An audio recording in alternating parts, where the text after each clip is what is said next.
Hello and welcome. This is Jensen with Soft Edges, and this is your week ahead reading for the week of January 12th to 18th, 2026. Welcome back. We Here we are. We're in mid-January, and I'm pretty eager to see what comes through in the cards because when I looked ahead, there isn't like anything crazy going on in the sky this week. We do have Venus moving into Aquarius on the 17th. We have a new moon on the 18th in Capricorn. The following day, on the 19th of January, the sun moves into Aquarius. And for whatever reason, when I was light weaving, so like checking in on the energy of the week, I was getting strong Mars energy, which is really interesting because, I mean, it is in exaltation. It is where it loves to be. It's in Capricorn right now. And on Tuesday, the 13th, it is squaring Chiron.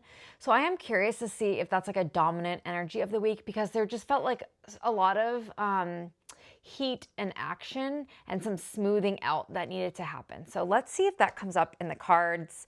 Yep, we'll do what we've been doing the last couple weeks. We'll do cards. I have some charms again, and let's get into it. So, how do I want to do this? All right, let's do energy of the week today. Energy of the week. I'll use an oracle card. Just like overall energy for the collective. Overall energy for the week of January 12th to 18th, 2026.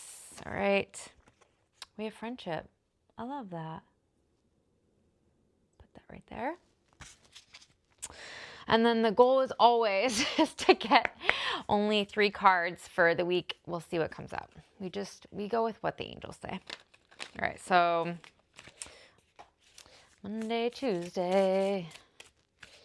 I'll take this. Oh, there's 2 cards. Okay, we have the Fool in reverse, and we have Unease. Interesting. Oh, so interesting. Okay, all right. We'll just keep those out. So Monday, Tuesday, we have the Fool in reverse with Unease. Wednesday, Thursday, energy for Wednesday, Thursday. So again, this is the day that this is the time that Mars is going to be squaring Chiron. So I am curious about like if there's like a hard stop with something. This is for Wednesday, Thursday. We have the 6 of Cups. Oh, that's really sweet with friendship. And then the weekend, I'm going to take this, just the top one. I'm not going to look at the other one. So Justice. So this is for the weekend, Friday, Saturday, Sunday. That is when we have the new moon. That's when Venus is moving into Aquarius, and we have Justice. All right, what am I seeing here? Our overall theme of the week is friendship. Monday, Tuesday, Wednesday, Thursday, Friday, Saturday, Sunday. All right, we got it. We know what we're doing here. So for the overall energy that's showing up as friendship, this is super sweet. And to me, it's just like 2 unlikely characters, right? Like you have this bat that would be like the dark, the night, something in the shadows. And then you have the bird, like a creature of the day. And there's something here about throughout the week coming back to what's coming in right now. I heard like making friends with the ugly, friends with the ugly, making friends with the unknown. There's like a level of acceptance here. Yeah, and I'm also hearing just becoming friends, becoming connected with unlikely characters or unlikely people. Curious about that. Monday, Tuesday, we have the Fool with Unease. And this is really curious because, again, I was saying that this is the day that Mars is squaring Chiron. And let's talk about that for a minute. Mars is the planet of action. It's the planet of inflammation and sex and aggression. And Chiron is the wounded healer, right? Like that's the archetype that it embodies. And also it makes me think of like the wound and the medicine. So when Mars is strong in Capricorn the way it is, and how Chiron is in Aries, it's really making me think about, in a square, it talks about tension or like a tension point. there's something here around like wanting, okay, so I'm trying to like tie in the cards with the transit. There's like so much garbly coming through.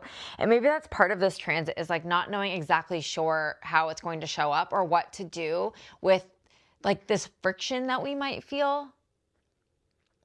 It's making me think right now, if you have like an ongoing issue that you've been dealing with for a while, whether that's like a medical issue or that's just like friction in a relationship, I'm being told right now, look at where, if you work with astrology, look where you have Capricorn, look where you have Aries, which is where Mars and Chiron are, and look at those houses and see if there's like, are you having friction in that area of your life?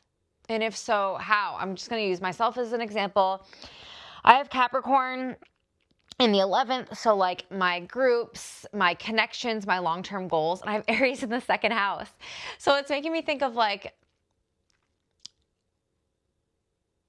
bringing awareness to, is there tension with my long-term goals and my like security, my resources now, and how can I work with like having a long-term goal and knowing and trusting that that long-term goal is going to pay off in terms of resources.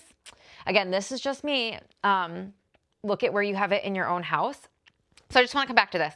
So the Fool, I'm hearing hard stop, like the area that you have Capricorn and Aries, like the area that you're feeling this friction in your life, if you don't use astrology.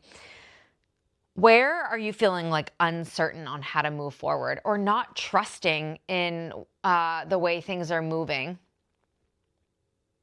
And I'm saying like distrust and untrust because like look at this unease, and this mouse is just like, I'm getting this visual right now is like he's standing on the outside and he's just like not willing to look inside the house, and then like creating these stories in his head of what it would like be like in the house, like full of scary creatures.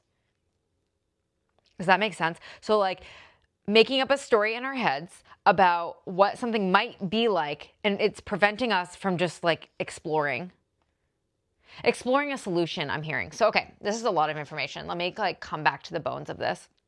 So right now, what I'm seeing for the beginning of the week, so Monday, Tuesday, so the 12th and 13th, when Mars is squaring Chiron, there's an invitation here to reflect on where are you not taking the leap because you're not trusting the outcome. You're not trusting what is inside or like at the bones, at the core of where you're wanting to leap, or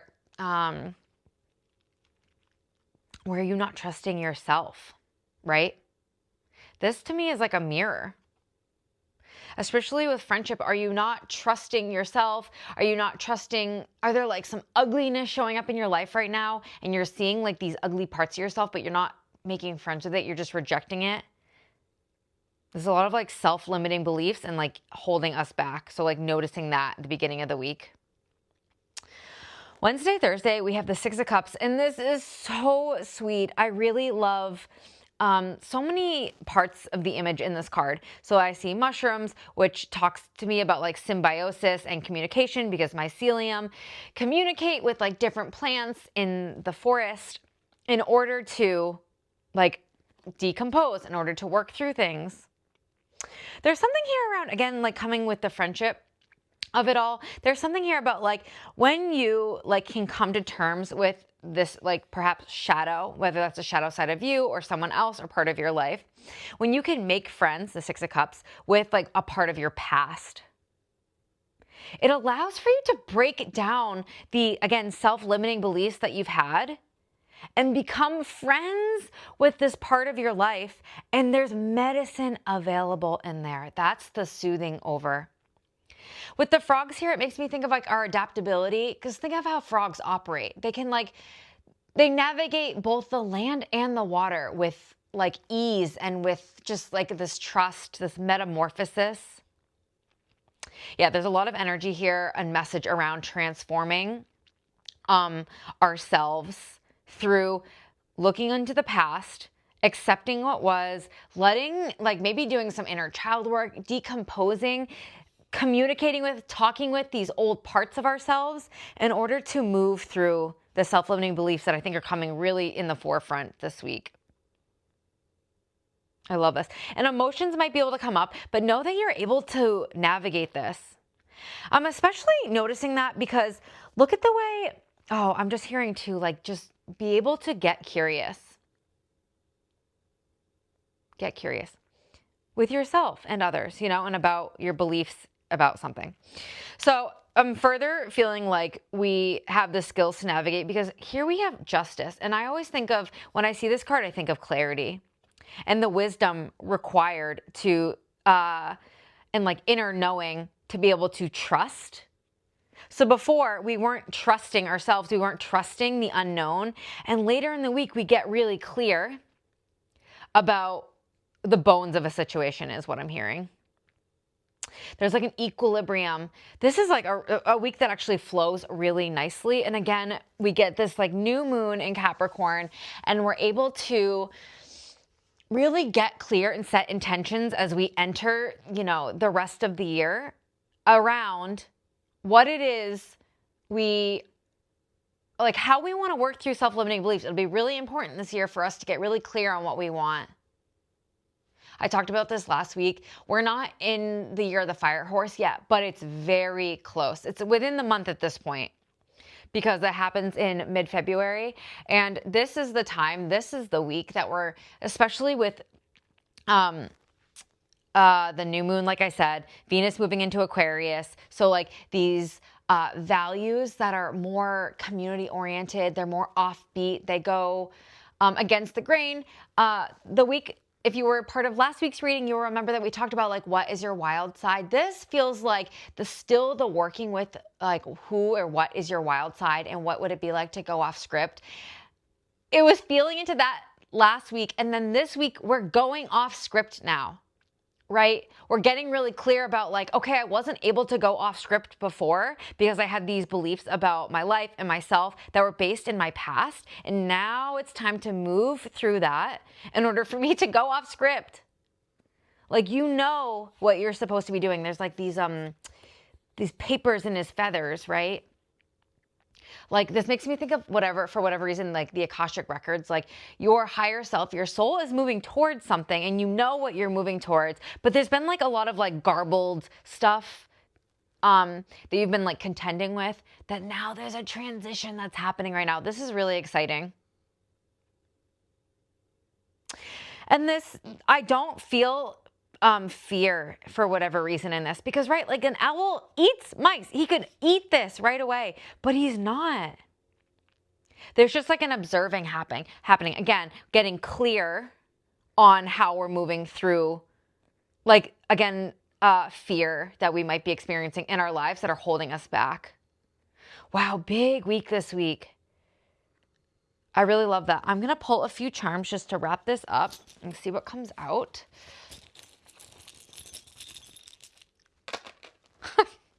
I should do a better job of like moving things along, but okay, let's see what we have here. Wow, all on the Six of Cups. We have the Tooth. So again, the Six of Cups was like the decomposing, the like being able to navigate both the water and the land, meaning both like our emotional worlds and our material worlds and our day-to-day world. And we have the Tooth, we have this clear quartz, we have this little good luck creature, and we have mistletoe. And I love this. So let's start with, wow, it's just like coming through so quickly and so clearly. Like, there is luck available for you here. There's like so much healing available for you, and you're being really supported and guided by something beyond you. And it's really clear energy. So how can you do your best to keep your energy as clear as possible this week? I think it'll be challenging at the beginning of the week, but as the week moves on, how can you keep reminding yourself to come back to clarity and being really clear? This creature here is telling me that there's like an absorption of all the negative energy that's happened in perhaps like, I'm getting really clear that this is childhood, and that here comes this clear quartz to like cleanse all of it. Here we have the Tooth, and this Tooth always makes me think of like extracting that which is like painful and really like digesting and chewing or beginning to digest, right? Like maceration, like the chewing of our food is the beginning of digestion. So like there is a lot of support here around like extracting extracting anything that's painful and then beginning to digest it this week. I remember this is like the Wednesday, Thursday of it all, and like in processing the past and being able to digest your experience up until now and then letting it decompose, right? Finally, we have the mistletoe, which always makes me think of like connection and support. And I wasn't seeing this before, but with this coming out, I do hear that like you have people in your life who want to support you. You just have to ask. There's so much like love and sweetness. And this wintering season is the perfect time to be doing this big hard work because come summer, Imbolc is right around the corner, like midwinter. It's moving quickly. So before you know it, it's going to be time for us to be like out in the world again. And this is a reminder that like, this is the perfect time to be doing this work, to move through it slowly, like digestion moves slowly, and that you have people in your life who want to sit with you quietly, have tea with you to help you move through this if you feel like you need the support. This is so lovely. And honestly, I love this energy for us. This is exactly what I'm seeing. Thanks so much for being here with me. Good luck, and I'll see you on the other side.